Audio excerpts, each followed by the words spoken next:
Hello everyone, नमस्ते, अस्सलाम वालेकुम, सत श्री अकाल। मैं हूं रोहित और आपका अपने यूट्यूब चैनल वे टू ज्ञानशाली में स्वागत करता हूं। आज हम जानेंगे प्लेटो से जुड़े उनके डिफरेंट वर्क्स और उनकी बुक्स को।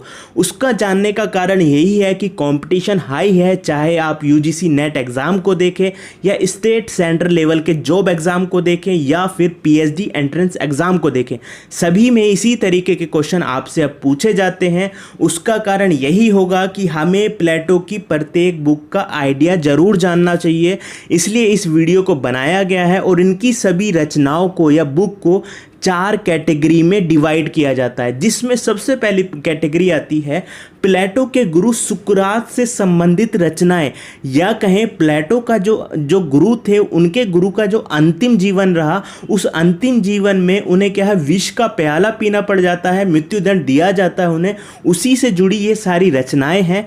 फिर हम दूसरी कैटेगरी की बात करें तो दूसरी कैटेगरी में हमें प्लेटो के मूल विचार या कहें ओरिजिनल आइडिया को, जो उन्होंने अपने जीवन से एक्सपीरियंस सीखा है, उसके आधार पर जो रचनाएं लिखी गई, उसे हम दूसरी कैटेगरी में रखते हैं। फिर हम तीसरी कैटेगरी की बात करें तो तीसरी कैटेगरी में हम शामिल करते हैं कि आखिर जो संवाद होता है, जो डायलॉग होते हैं, जो डायलेक्टिकल मेथड होता है, उसी के आधार पर प्लेटो ने जो अपनी बुक्स लिखी हैं, उसे हम तीसरी कैटेगरी में जानेंगे। फिर जो अंतिम कैटेगरी है, चौथी कैटेगरी है, उसमें हम रखते हैं जिसमें हम नाटकीय शैली, जिसमें हम संवाद शैली, या ये कहा जाता है कि प्लेटो ने अपने अंतिम जीवन में अपने गुरु सुकरात को पूरी तरीके से आत्मर्पित कर लिया था, अपने ऊपर उतार लिया था, उसे ही हम चौथी कैटेगरी कहते हैं। इसलिए हम प्रत्येक कैटेगरी का डिटेल से अध्ययन करेंगे। चलिए फिर हम शुरू करते हैं।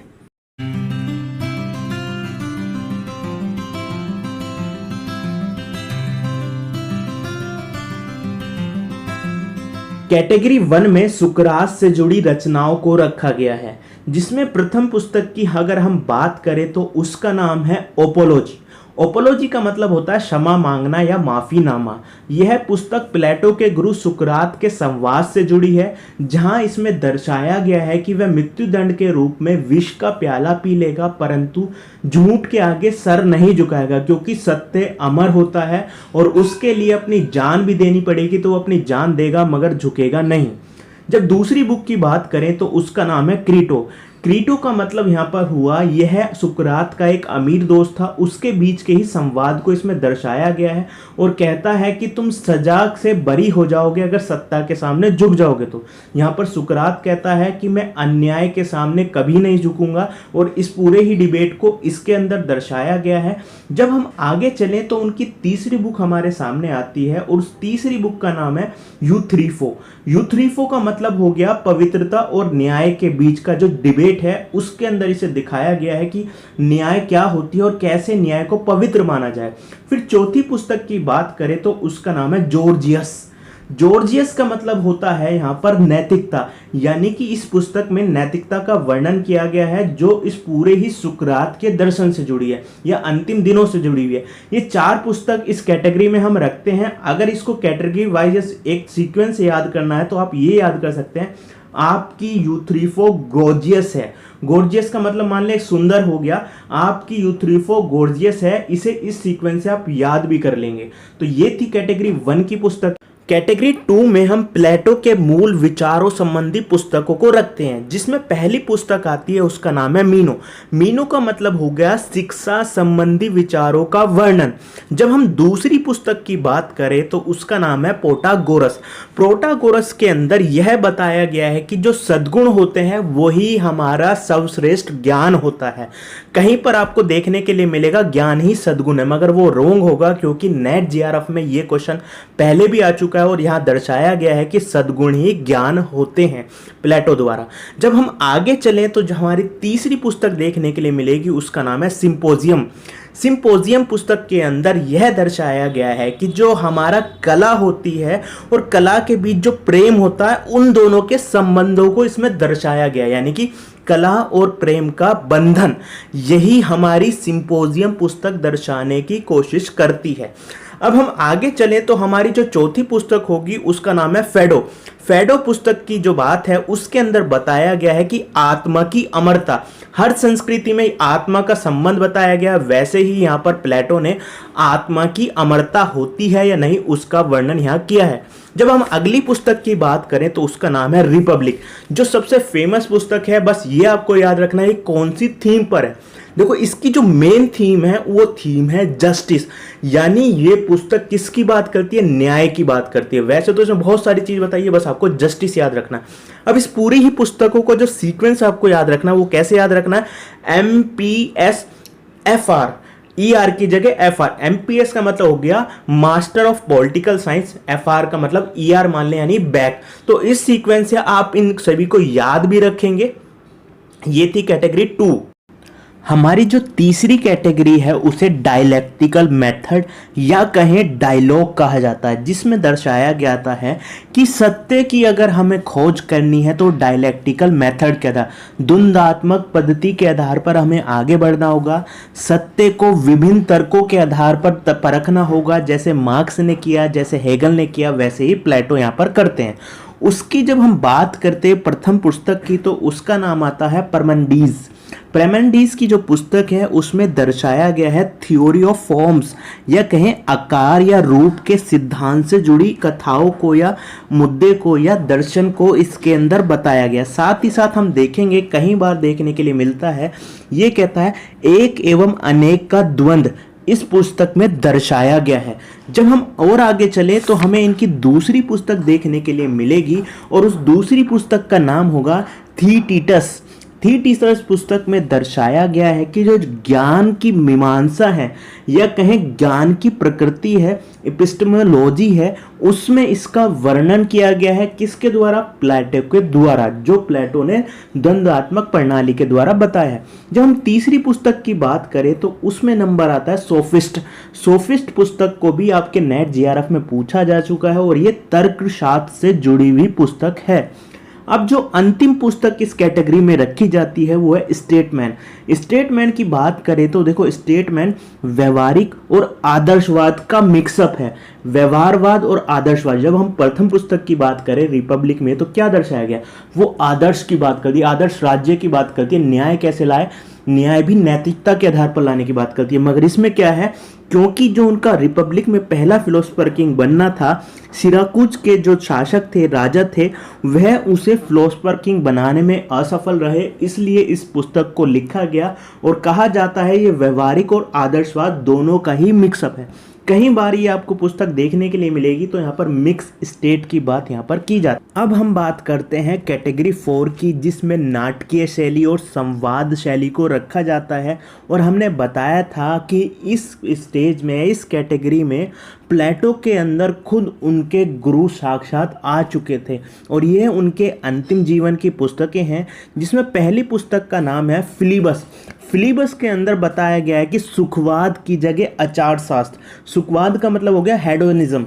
हेडोनिज्म को हम इस तरीके से बता सकते हैं जैसे बेंथम बोलता है अधिकतम लोगों का अधिकतम सुख, वहीं प्लेटो के समय वहाँ पर सोफिस्ट विचारधारा थी और वो कहती थी जो विचार, जो चीज़ व्यक्ति को अच्छी लगे वो सुख दे, वही सुखवाद है।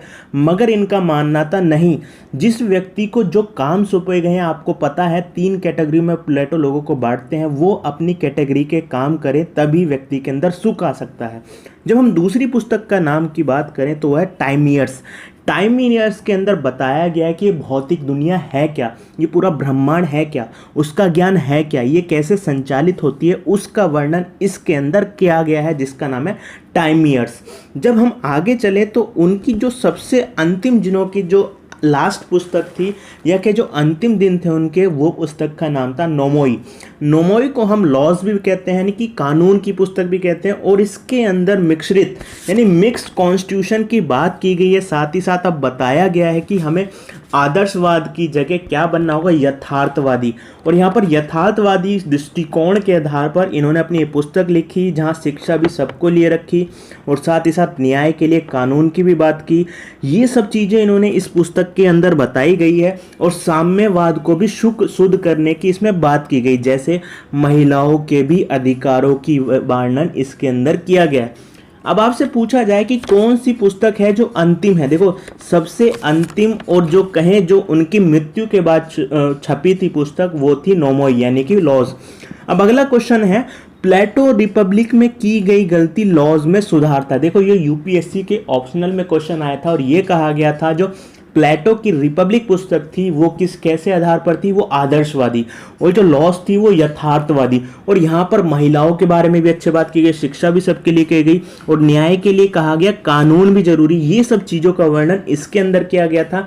वहीं हम स्टेटमेंट की बात करें तो एक स्टेटमेंट है सिंक्लियर के अनुसार अरस्तु वहीं से आरंभ करता है जहां से प्लेटो छोड़ देता है, यानी कि जो प्लेटो था वह जो अरिस्टोटल था वह प्लेटो की लॉस पुस्तक से ही प्रभावित होता है और जो अपनी पुस्तक लिखता है पॉलिटिक्स वह लॉज से ही प्रभावित थी। ठीक है, जब अगला स्टेटमेंट की बात करें सेबाइन के अनुसार जिसे अरस्तु आदर्श राज मानता है वह प्लेटो का उपादर्श या कहें द्वितीय या सेकंड सर्वश्रेष्ठ राज्य है। इसका मतलब ये हो गया, यहाँ पर दर्शाया गया है कि जहाँ पर अरिस्टोटल ने पॉलिटिक्स में अपना आदर्श राज्य बताया गया है वहीं रिपब्लिक में उनका आदर्श राज्य अलग था, मगर जब लॉज की बात आती है लॉज के अंदर उन्होंने क्या कहा है कि मेरा ये दूसरा उपराज्य है या कहें दूसरा आदर्श राज्य है। ये थी आपकी चौथी कैटेगरी। हमने कैटेगरी 4 की पुस्तकों को जान लिया। अब हम बात करते हैं चारमाइंडिस। चारमाइंडिस पुस्तक थी, इसमें इन्होंने बताया था कि कैसे व्यक्ति को अपने ऊपर आत्म संयम रखना चाहिए, सेल्फ कंट्रोल रखना चाहिए, सेल्फ रेसिस्टेंट रखना चाहिए, उसमें इन्होंने इसकी चर्चा की है। बस आपको ये इसकी थीम को याद रखना है। जब हम आगे चलें तो अगली जो पुस्तक होगी उसका नाम है लाइसिस। ठीक है, लाइसिस के अंदर बताया गया है कि जो फ्रेंडशिप होती है उसी थीम के इसके अंदर चर्चा की गई है। आपको देखो ये याद कैसे रखना है, जो चारमाइंडिस है उसमें हमने बताया कि जो चमिंदा वास था श्रीलंका का बॉलर वो अपने ऊपर आत्म संयम रखता था तभी अच्छी बॉलिंग कर पाता था। वैसे हम लाइसिस की बात करें तो लाइसिस का मतलब हो सकता है झूठ बोलना, लाई बोलना, यानी कि झूठ बोलना, तो हम इसे फ्रेंडशिप से जोड़ सकते हैं। ठीक है, फिर जो तीसरी पुस्तक है लाइच या लाचिस, लाचिस जो पुस्तक है उसके अंदर बताएगी साहस की बात की गई। इसे भी मैंने अपने समय में जब मेरा जीआरएफ था निकला था उस समय मैंने कैसे याद किया गया था, जैसे उस समय घटना चलती थी बिहार के अंदर कुछ जो छोटे बच्चे हैं उन्होंने सुबह सुबह लीची खाए और उनकी मृत्यु हो गई या उनकी बीमारी हो गई, पेट खराब हो गया। तो उसी से मैंने सोचा लाइचीज को कैसे याद करूं कि साहस होना चाहिए लीची को खाने का। अब ये थी आपकी सभी पुस्तकें जो मेन पुस्तकों के हमने 15-16 पुस्तकों के बारे में आपको बताया। अगर आपको कोई डाउट हो या और भी कोई पुस्तक आपको पता हो तो आप हमें जरूर शेयर कर सकते हैं। तब तक के लिए आप इस वीडियो को लाइक करें, चैनल को सब्सक्राइब करें और वीडियो को ज़्यादा से ज़्यादा शेयर करें। और सबसे बड़ी रिक्वेस्ट होगी आप नोटिफिकेशन को भी ऑन रखें, जिस तरीके से ऐसी वीडियो आपके सामने आती रहे और मैं ऐसी वीडियो बनाने की कोशिश करता हूं जो कंपटीशन को हाई रखती हैं, जिसकी वजह से आपके जीआरएफ या कहीं जॉब के चांसेस ज़्यादा हो जाते हैं। इसलिए आप अपने नोटिफिकेशन को जारी रखना या ऑन रखना। तब तक के लिए धन्यवाद। जय हिंद।